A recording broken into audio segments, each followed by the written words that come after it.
All right, welcome back to our playthrough of Ker Nethalas, The Adventures of Emelyn Ethella, the Abyssal Reaver Mindbender.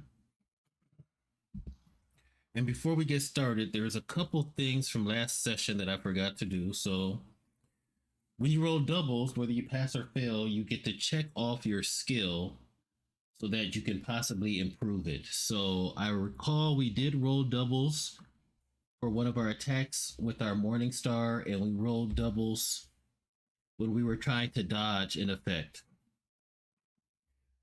So I went ahead and marked those so that when we eventually camp, we can see how much these skills improve by. One of the other things I noticed for doors, we are supposed to check for traps regardless of if they are open or not. So that will definitely increase the intensity because previously, through Athella's adventures, we'd only been checking on doors that are closed if they are trapped. So we will start doing that. In addition, without the thieves tools, the skill check to avoid the trap, it sounds like if we do that skill check to avoid the trap, we can't search the room and we can only exit the room. So in order to continue through the room, even if we pass the skill check, we would have to trigger the trap. And we can do that on purpose and get a minus 30 dodge check. But basically, when a trap triggers, if we want to continue forward, we're going to have to take the damage of the trap, especially if that's the only exit. All right. And other than that, I think so. We talked about doors, check for traps all the time. We did our improvement when we get doubles. And that's it. Let's go ahead and continue. So we left off in this room. We triggered a bear trap that snapped on our leg, but we got through that. We've got a couple doors that we can choose to go through to exit. These doors we rolled for if they were locked or unlocked. So this door is locked. The other three doors were open. So let's go ahead and we'll start with this door down here. So we will need to check for traps. That's a D10 roll. On a 7 or higher, it's trapped. Let's roll a D10. A 7, it's trapped. All right. So then the other piece of information that I was not previously doing correctly. Now that it's trapped, we have to see what the difficulty of the trap is. So that's a D8 roll. This is going to add to our perception skill modifier. Let's see, D8. A 1. So this trap is child's play. So our perception skill to notice the trap gets plus 30. So our perception will be from 50 to 80. So now we can see if we detect the trap. So it says, perform a perception check. This is modified by how well or hidden the trap is. If you spot the trap before triggering it, we can just try to disarm it. All right, so let's see if we get an 80 or less. 18. Okay, so we do spot the trap. Now, does it say when do you roll to see what the trap is? Trigger the trap. Again, roll on the random difficulty table. If you want to simply avoid the trap. It doesn't say. We spot the trap though, so I'm going to assume we can roll and see what it is. And then we can decide if we want to avoid the trap or not. Each time you enter the room, you must make the skill check, but it becomes an easy plus 10 task. Okay. If the trap is placed on a door, you can simply move on. So let's see what trap is on this bottom door. We'll roll a d10. 6. A swinging blade strikes the character, dealing d20 slashing damage. So this door has a swinging blade on it. So I'll just put a 6 here. Now we can choose, since it's on a door, we can ignore it because we saw it. And we can come around here and check this other door. So we'll put a 6, and we'll do 6T. Yeah, I'm just writing 6T to denote that there is a trap there. We'll go back around the corner and we'll check this other door. So let's roll a d10 and see if this door is trapped. Or it is not trapped. So we will go this way and avoid that swinging blade. So let's do our room check. 100. That is a very elaborate room. So that's the 100. So we will see if we can sketch that in some way. I think if I sketch it upside down, that's the easiest way. It almost looks like it's 2 rooms. I wonder if that was intentional or if there's supposed to be a gap here. We'll see. So we'll draw a square with the door connected.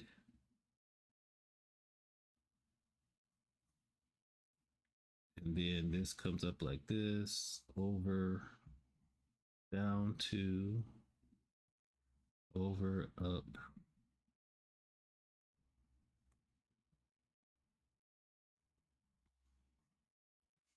Like so. And then we'll put a door over here. We'll put a door on this little section right here. And this doesn't have an entrance, so I'm not sure if that's how it's supposed to be. We'll just put a second door right here. You can alter these maps. All right. So 100 is technically, it looks like that's, well, actually, we'll just get rid of this wall and just make it a big room. Yep, we'll just make it a big room with 2 exits. Let's roll our room description. It's 40.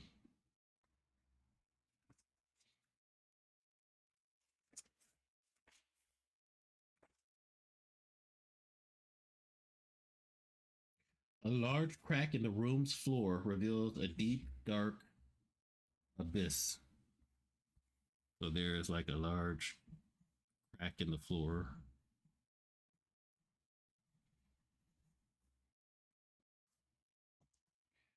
All right. Then we'll go ahead and make our rolls. So the first thing we need to do is do our tension check. Let's check our tension die. We are back to a D8 because we had a darkness event last session. So D8, if it's a 1 or 2, it goes down. 5, we're fine. Our lair check is at a D10. Let's see, are we getting closer to the overseer? We are not. And then we will we will exhaust our light source. Our light goes down by 1. We got 1, 2, 3, 4, 5, 6, 7 left.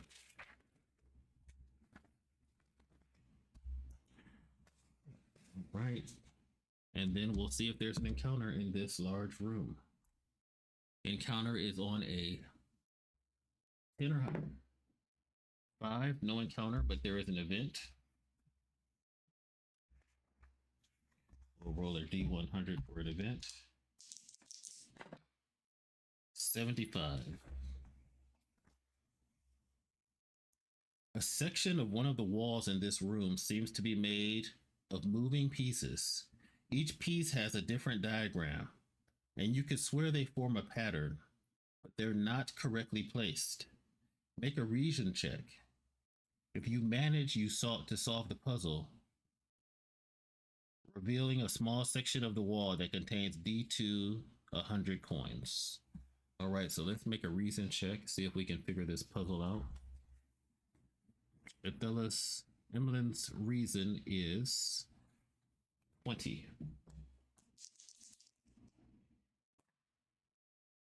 61. Nope, we don't figure it out. The puzzle remains a mystery to us, and we will move on. All right, so next let's check to see if these doors are locked. We'll start with the southeast corner. 12 or higher, it's locked. It is locked. And let's check the southwest corner. Southwest corner is not locked. So we'll head southwest. We'll check for traps. Trap on 7 or higher, it is trapped. We'll check the trap difficulty. So we will roll a d8. It is child's play, so plus 30 to our perception. So at 80 to see the trap. 57, we see it. Let's find out what the trap is. Traps.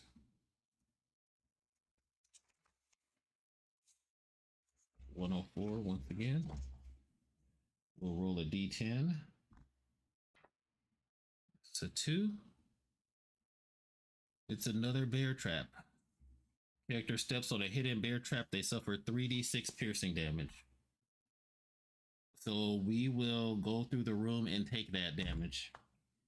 Because otherwise, we would have to do an impossible check minus 30 to dodge. And our dodge is only 15, so we can't avoid that. So 3d6. Another bear trap. Oh, this time it's bad. 2, 5, so that's 2, 4, 5 damage to our toughness. So we get another bear trap in this room. Our toughness goes from 17 down to 12.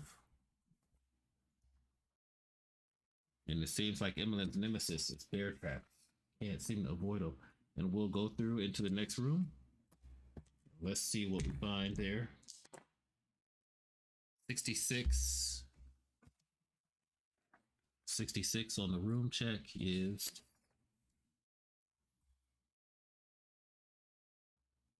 small corridor type room. So let's see, 66.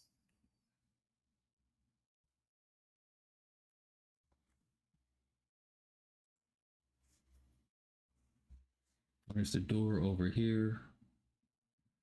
We will say that this goes out into a long hallway like so.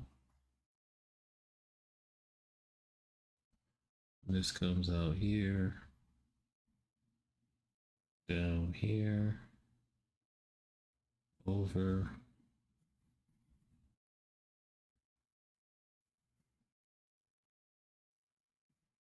into a door. All right, so that's our room. We'll check out the room description. 74. This room's walls are covered with the tattered remains of ancient heraldic banners. This is a banner room. And then we're going to go ahead and roll our tension die, which is still at a d8. 3, we're fine. We will roll the layered die. 3, still no closer to the overseer. Let's see if there's an encounter in this room. 5, there's an event.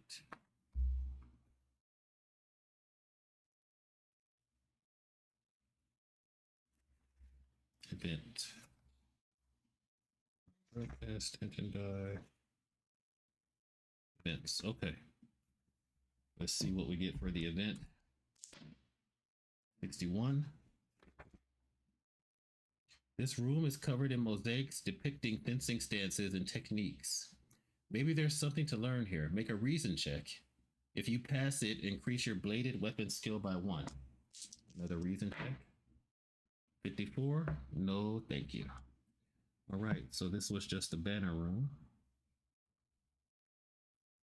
And we weren't able to learn from the mosaics. So we'll keep moving. There's a door at the bottom. Let's see if it is locked. It is not locked. Let's see if it is trapped. It is not trapped. Thankfully, we'll go through and explore the next room, which is 70.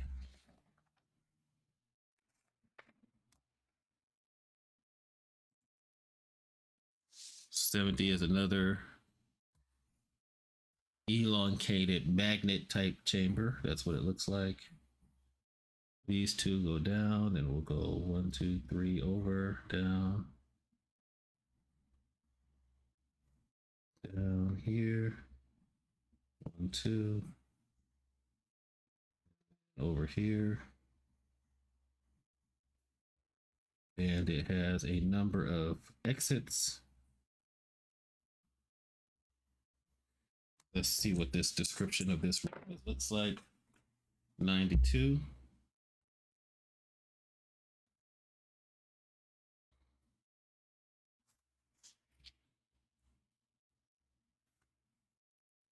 $92. What am I missing? Room descriptions are on what page? All right, there we go. 92. The walls are covered in soot and fire marks, clearly indicating that a great fire took place here. All right, so there's a fire in this room, or there was a fire in this room a long time ago. And now we're going to go around and check these doors to see which ones are. Oh, actually, we're not going to check the doors yet. We're going to do our darkness check. Tension die. So our tension die is at a D8. See what we get. A 2. All right. So we're going down to a D6. And then our layer die is at a D10. A 1. So the layer die goes down to a D8. So we are getting a little bit closer. We're getting a little bit closer to where the overseer is. So tension die is at a D6. Layer die is at a D8. Now let's see if there is an encounter in this room. 15, there is an encounter. So what ghastly creature is lurking down here? All right, well, we're a D6 and see 6. That is table B. And it is an 8. A reanimated homunculus. And we have faced one of those before. So a reanimated homunculus. So I'll put RH here.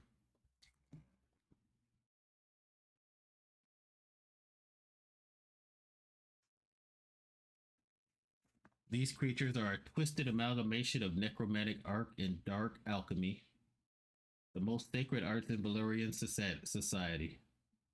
Their stitched together limbs, patchwork flesh, reanimated, and they can explode. So in the last video, we kind of read through the description. I'm not going to read through the whole thing again, but they are undead constructs, 40 awareness. They've got 6 life.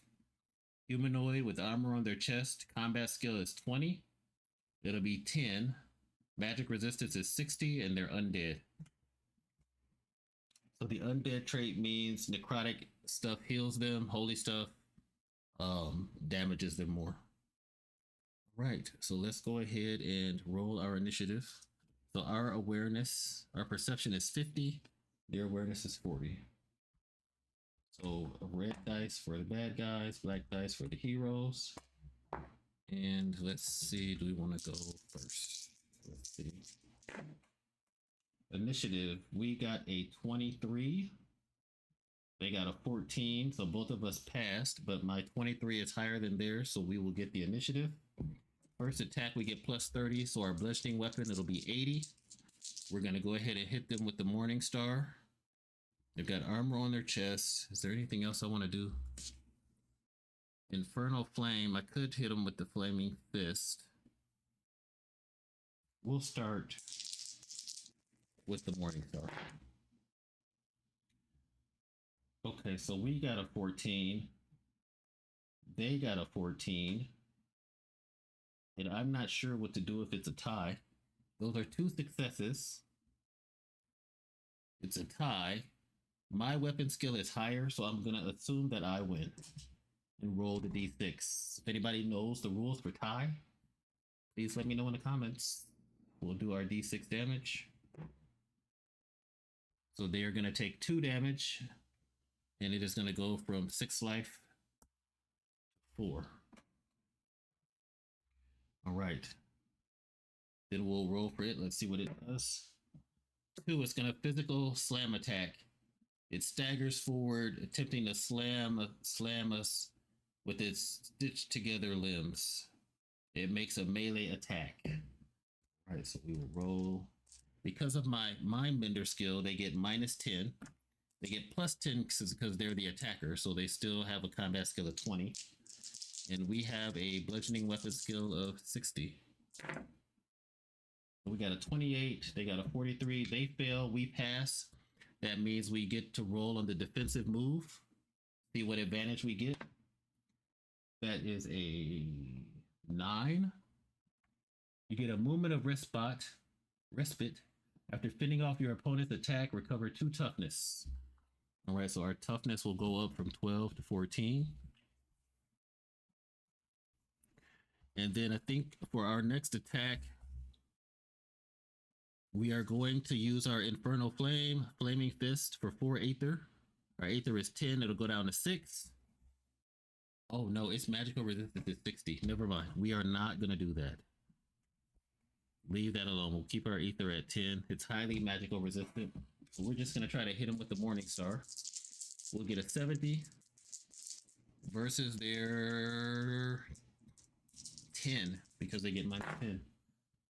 So we got a 50 to 49. That's a success for us. We hit. I think I forgot to roll a hit location last turn. 2 and 2. Oh, and also my weapon does +1 damage because it's a powerful mate, so they only have 3 life left. So 2 on the damage chart hits the humanoid in the right leg, I believe. Yep, we hit him in the right leg with the Morning Star. A 2 is 1 damage, so we'll do 2 damage to him. The homunculus is down to 1 life. Let's see what it wants to do back to us. 2 is going to try to slam us again with its stitched together limbs. Let's see if it hits. It's got a 20. We've got a 60. 79 is a fail. 1 is a success. Let's see what we get for our dodge since it failed and we succeeded. 8. You press your advantage, reducing your opponent's next defensive roll by -20. Okay. So it gets a -20 to its next roll. We're going to try to hit it. So we get 70. -20 for it. It gets nothing. So it's automatically going to fail this roll. We got a 49, which is a hit. It got a 22, which would be reduced to a... Well, its skill was 20, -20. Its skill is 0, so it can't succeed. So then we'll roll our damage. As long as we don't hit it in the chest. 8, that's 0 for damage, but we get +1. Is 8 in the chest? It only has armor on its chest. The abdomen. All right, so we hit it in the abdomen. Our mace goes right through the midsection, bursting out of the back of the reanimated homunculus, and it is destroyed. So we'll get 40 XP.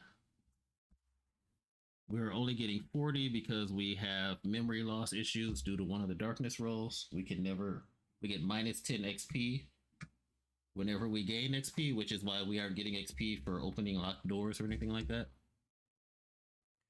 And it says roll on the spoils table, so let's see what this thing has. Roll a d6 on the spoils table.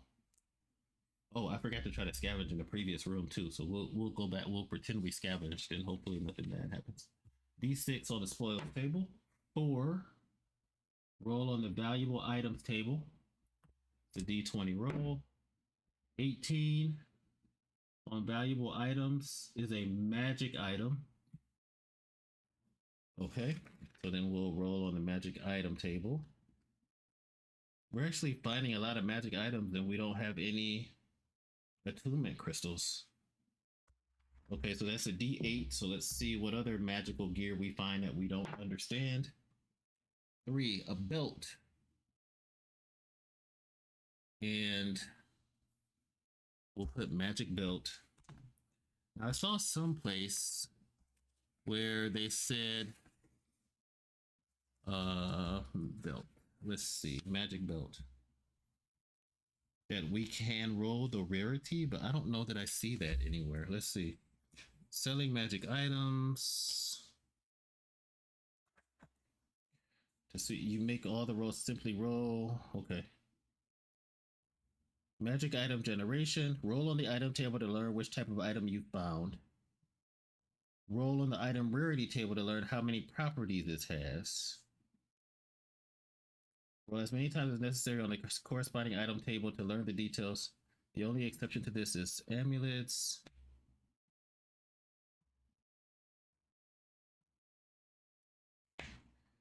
Well, this says when you first find a magic item, you must roll on the item table to determine which type of item it is. Only after you spent an attunement crystal to learn about its properties can you proceed to learn more about it using the tables in this section. Yeah, I don't think you get to roll for properties until you attune. At least that's how we're gonna play it. So we got a magic belt. I'll put a question mark here. So we got magic boots that we found a long time ago. Magic boots. Oh, I can actually write magic belt up here in equipped gear. So we do have a belt now, so we could use the belt quick slots if we wanted to. We got magic boots and we got a magic longsword. But until we get attunement crystals, no bueno. We've only got 8 coins. So maybe if we find a trader. All right, so that's the spoils table. Let's go ahead and try to scavenge while we're in here. So our scavenge is 30.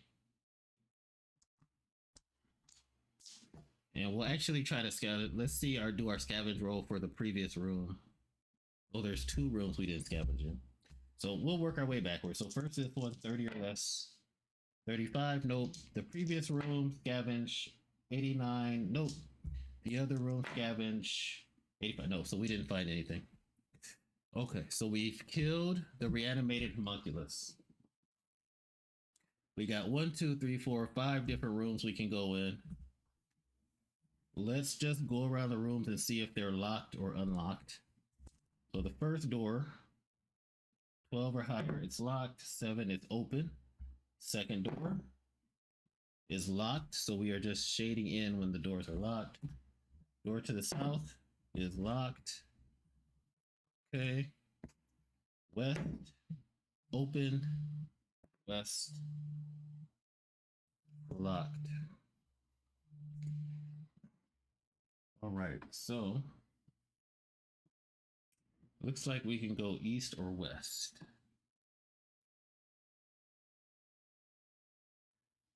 Let's see here.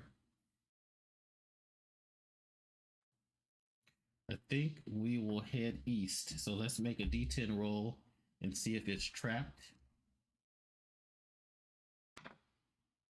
7, there is a trap. Let's see the difficulty of the trap. 7, it's hard. So minus 20 to my perception roll. So perception goes from 50 down to 30. Let me see if we spot the trap. 27, we do spot it. And then we can see what kind of a trap it is and decide if we want to just go the other way and ignore it. 9, it's an alarm. Shoot. So there's an alarm on this door. We'll ignore it for now. Go back the other way. Oh, I also forgot we heal D4 toughness after the fight. Like I said, there's a lot of procedures to remember, but we're doing the best that we can. So after that fight, we should have healed D4 toughness. So that's 4. Plus, because of my Abyssal Reaver skill, we get 1 temp toughness per encounter. So we're actually healed 5. So that would take us from 14 back up to full health, 19. All right. So we were able to see that there's some type of magical sigil or alarm on this door. Let's check to see if the other door that was unlocked is trapped. 10, it is also trapped. Let's see what the trap difficulty is. It is impossible, so minus 30. Yikes. So I would need to get a 20 to see it. 26. I don't notice the trap. Let's see what trap we set off. Oh my gosh. We step on a hidden bear trap and suffer 3d6 piercing damage.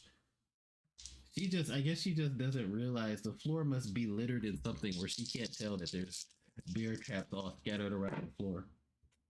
All right, so 3s and 4s are turning into 1 damage. 1, 2, and 5 is 2.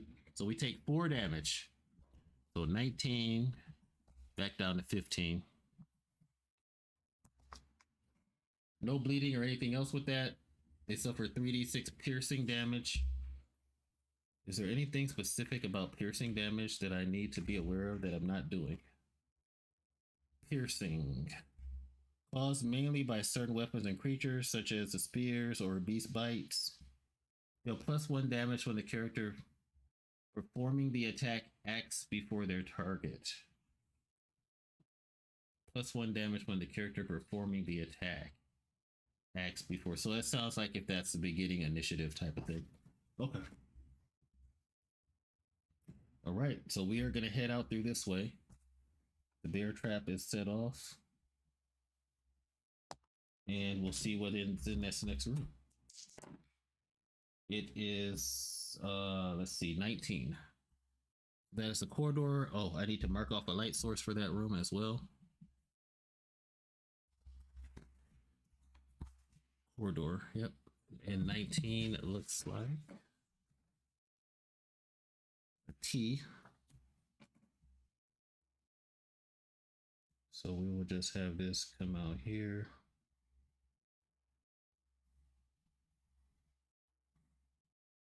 Two doors at the end, and we'll do our corridor description.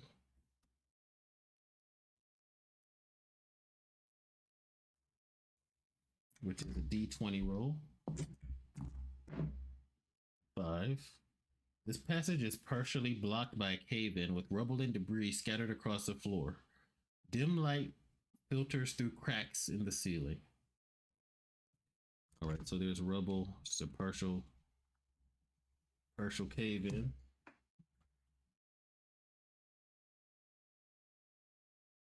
And let's see if we can let's see what we can figure out. So next up, tension check. And our tension die is currently at a D6. So let's see if things are going to get worse. We're okay for now. Our lair die is at a D8. No closer to the overseer yet. And then let's see if there is an encounter. Encounter for corridors on a 15 plus. That is a 9. But we will have an event instead.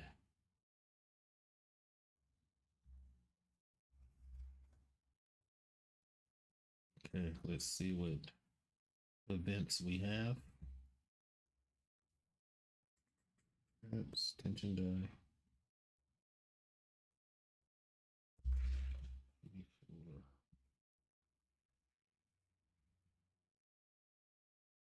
Events. All right, D100. Let's see what we got. 71. A pile of refuse corners the cover of the room. There might be something useful there. Make a perception check. If successful, you find something interesting. Roll on the spoils table. All right, so perception, we need 50. 89. Nope. Not doing great with the events. All right. Let's check these doors. So south, is it open or closed? It is open. North, is it open or closed?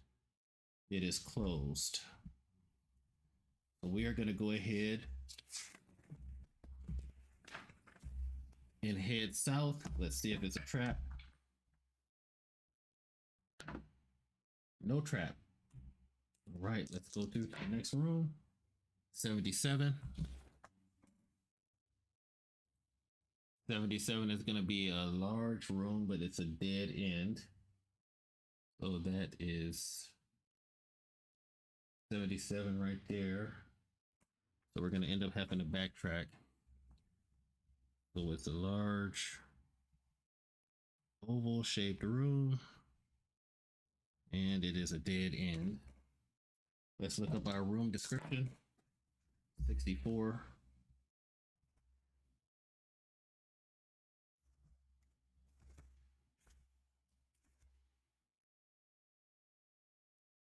Statues of once lovely nymphs are now twisted and grotesque, surrounded by thorns and brambles. There's statues in here. Surrounded by thorns and brambles. And then we'll make our tension die check, D6. Okay, layer die check with the D8. All right, the layer is going to go down to a D6. We are getting closer to finding the Overseer. And in this domain, it is ruled by an Infernal Archon. All monsters have piercing and ignore 1 armor. But no monsters have been hitting me in the chest where my rigid leather armor is there. Brand spanking new. All right, let's see if we see an encounter, 10 or higher. There is an encounter in here. 4 is the B table. Monster B. Yes, it is. We are always rolling on Monster B table. And 17, a Void Weaver. That doesn't sound good. So there is a Void Weaver.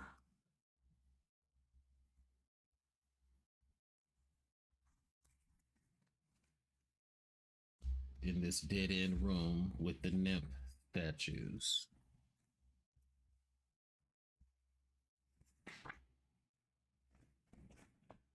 Brought into the material plane as a result of ritual summoning, Void Weavers are creatures attuned to the chaotic forces of the void, wielding dark astral magic in combat. Its form is an ever-shifting tapestry of swirling shadows and cosmic dust, a mesmerizing display of cosmic energy harnessed by its will. When provoked, the Void Weaver unleashes its formidable void magic, manipulating dark energies to distort the fabric of reality and tearing its enemies apart with powerful void rays. All right, it's astral. There's 1, awareness is 40, 3 health, combat skill of 30, magic resistant 50. Resistant to all physical non-magical damage. So that means it takes half damage.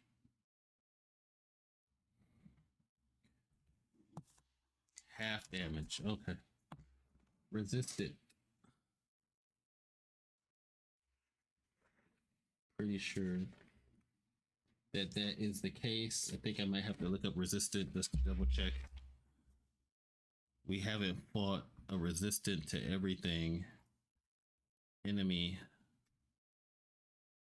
in a while. So let me see.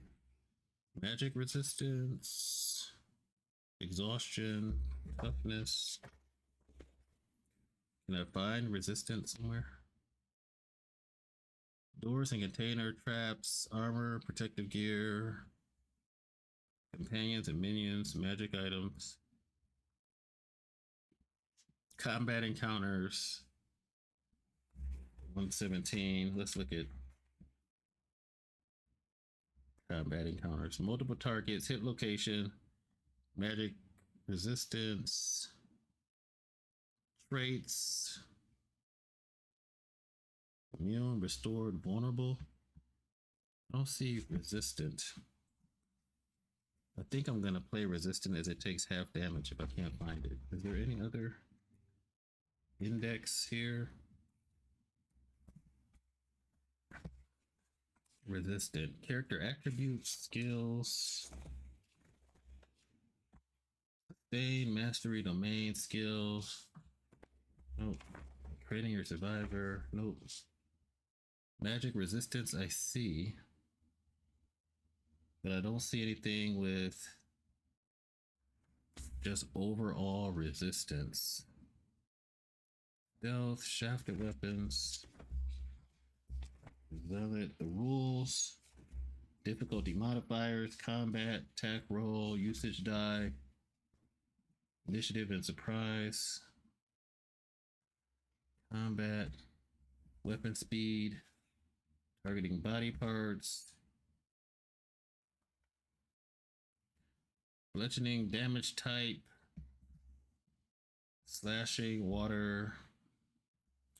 Yeah, resistant, damage received is halved. Okay, so sorry about that. Took a while. It was on page 71. All right, so these Void Weavers will take half damage from all non-magical attacks.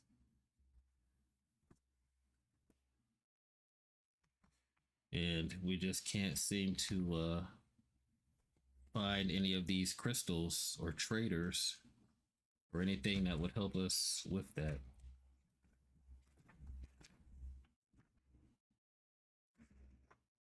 Right, Void Weaver. So let's go ahead and roll initiative. Magic resistance is 50. We do have Suppress Mind to make it not be able to cast spells. And they do only have 3 life.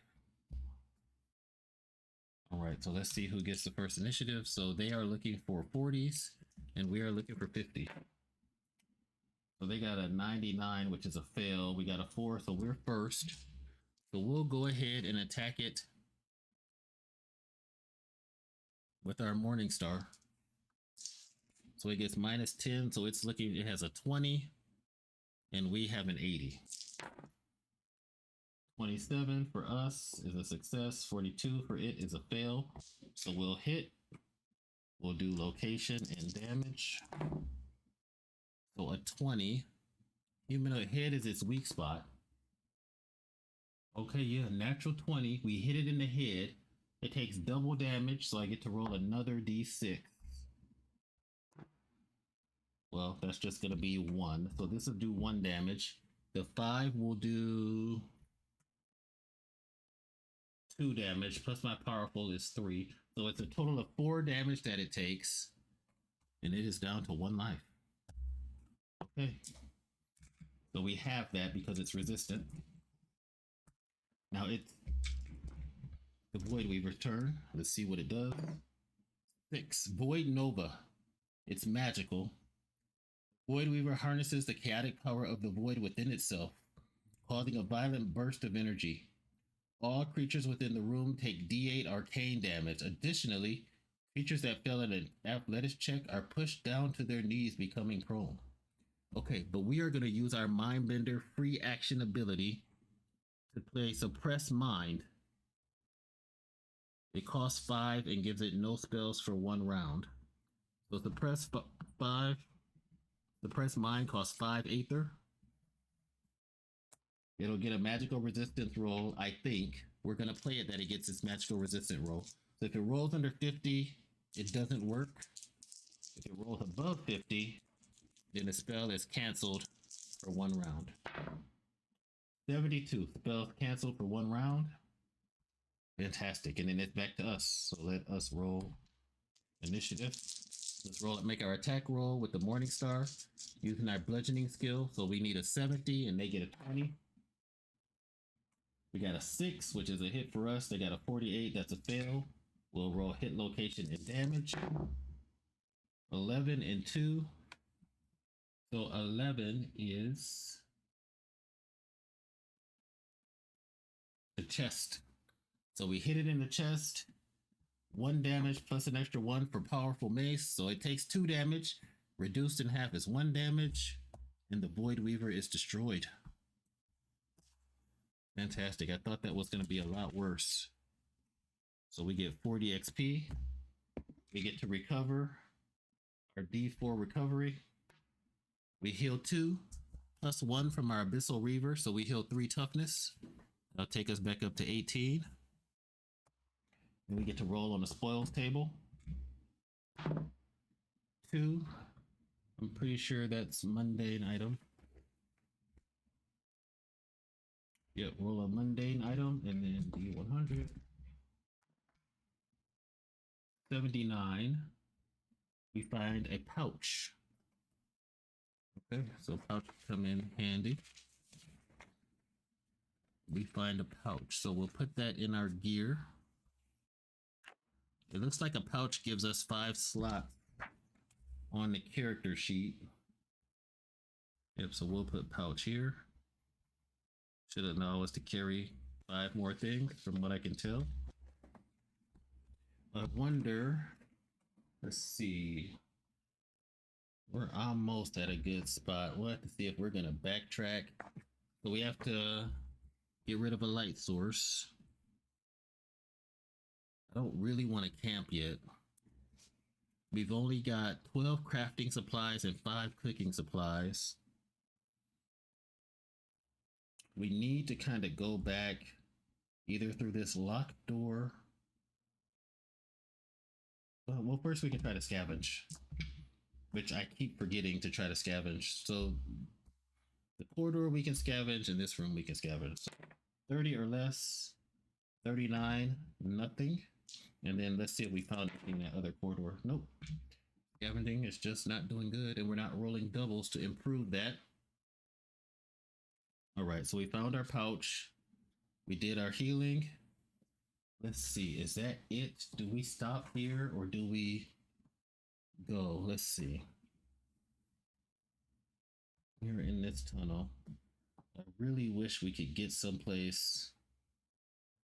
If we go through this other door, an alarm goes off and we'll get an encounter. But it is unlocked. Maybe it's best to go back over there. And we still have to do a tension die roll as we go back through these rooms.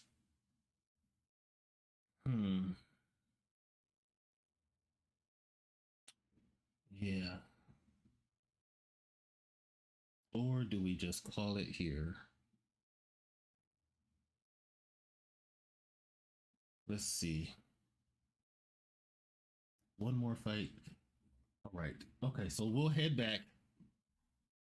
So Athela is going to head back down this corridor. So we'll make a tension die roll. And our tension die is at D6. Okay, we're fine. We'll head back into the room where we killed the homunculus. We'll do another tension die roll. We're fine. We have to get rid of a light source because that is a room. And then we are going to go through the door with the alarm. And it is trapped. And I believe that is going to trigger, yep, an alarm of some sort. Attracts the attention of one of the place's inhabitants. Roll on the appropriate combat table. So we'll have another combat in this room.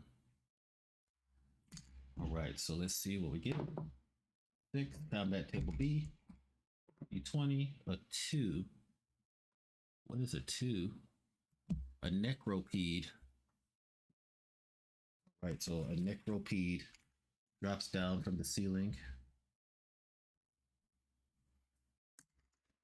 And hopefully this isn't the end of Athela.